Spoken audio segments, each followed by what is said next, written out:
हा बशीर, कलम जे मोड़ ते तव्हां सां इहो बि ज़िक्र कंदो हलां त तव्हांजे पैगाम में काफ़ी महीननि खां मुंहिंजे दुखी देस सराही थर जो हिकु लाखीणू लेखक गुमनाम ॻोठ गुमनाम नाले सां पंहिंजे दिलि जे दरिया मां हीरनि ऐं मोतियुनि जहिड़ा लाखीणा लफ़्ज़ तशबीह जे मणियुनि जी माला पोइ पैगाम में पेश करे थो ऐं संदसि सरजल सिटुनि में ससुई जे दर्दनि जहिड़ा दास्तान मिलनि था। शायदि संदसि दिलरुबा दिलि में दर्दनि जा इदारा ठहियल हुजनि। लिखियल लफ़्ज़नि ऐं मोकिलियल मयारुनि मां ईअं लॻे थो त अञा ताईं संदसि वीरान दिलि ऐं मुरझायल मन ते को बांवरो बादल छांवरो नाहे थियो। अलाए छो अञा ताईं संदसि तात तलब जो तबीब चाहतुनि जा चंग चोरे छो न सघियो ऐं छा अञा ताईं हवाउनि आधार उॾारियल सनिया दर्द ऐं सदमा प्रीतम जे पलकनि ताईं पहुची छो न सघिया। बकौल के कवि जे लफ़्ज़ मोती न थिया गीत माल्हा न थियो। हायड़ी ज़िंदगी तोसां छा छा न थियो। सुख रुठल ई रहियो ॾुख अटल ई रहियो। कंहिं न सारियो कॾहिं केरु सारे भला। वक़्तु हो क़ीमती को बि वांदो न हो। दर्द हो सेर सो सेर ई रहियो। दर्द तोला न थियो दर्द मासा न थियो। हायड़ी ज़िंदगी तोसां छा छा न थियो। ऐं हिकु ॿियो बि सोनहरनि सिटुनि जो सर्जनहार साथी ऐं दिलरुबा दिलि जो धणी नाचीज़ अलाह जहिड़ो कल्होड़ो जंहिंजे कलम बि काक जे कंधनि ऐं कारूंझर जी कोर सां गॾु हुअण जो अहसासु ॾिनो आहे। तंहिंखे मोट ॾियण लाइ बि मूं अणॼाण वटि एतिरा लफ़्ज़ बि न आहिनि।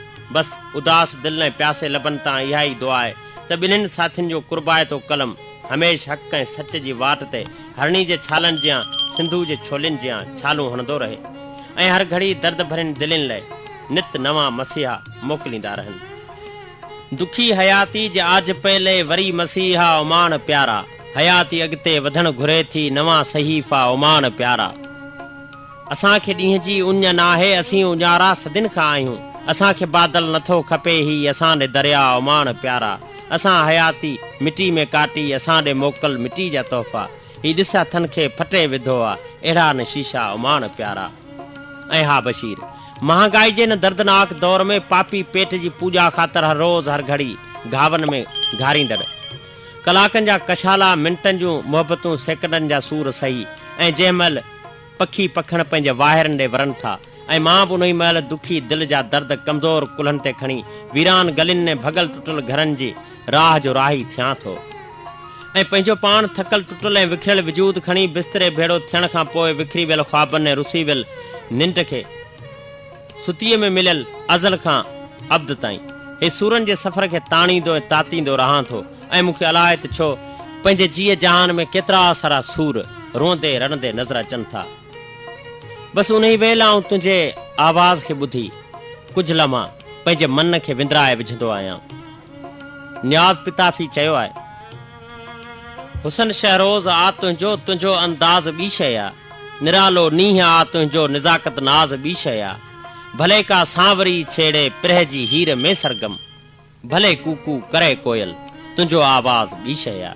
प्रीत जे पत्र जी पछाड़ी वारनि हिननि सिटुनि ते पहुचण खां पहिरीं ऐं यादगिरियुनि जे रेशमी रुमाल खे वेढ़ण खां अॻु कुर्बाइते कलम खे बंदि करण ते धणी दर इहा ई दुआ आहे त शाल सदाईं सावण जे बूंदुनि में विझंदो रही ऐं तुंहिंजे मुर्कनि संदे मुखड़े ते सदाईं माक फुड़ा महकंदा रहनि ऐं वरी बि जॾहिं उत्तर वाज वराकनि ऐं उठे मींहं जी ख़ुशबू तुंहिंजे सार जा सारस पखियड़ा खणी मुंहिंजे विखिरियल वजूद खे उत्साह ॾिनो त दिलि जे दिलरुबा डायरी मां को कुंवारो गज़ल या तारनि जी झिरमिर जहिड़ो को कलमी पोरियो अव्हां खे ज़रूरु उमाणबो।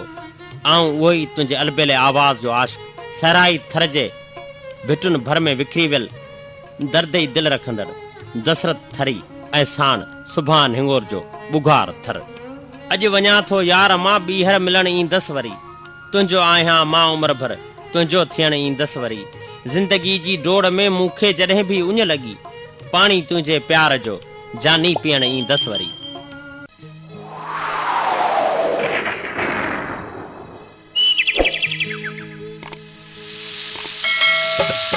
मुंतवरी आ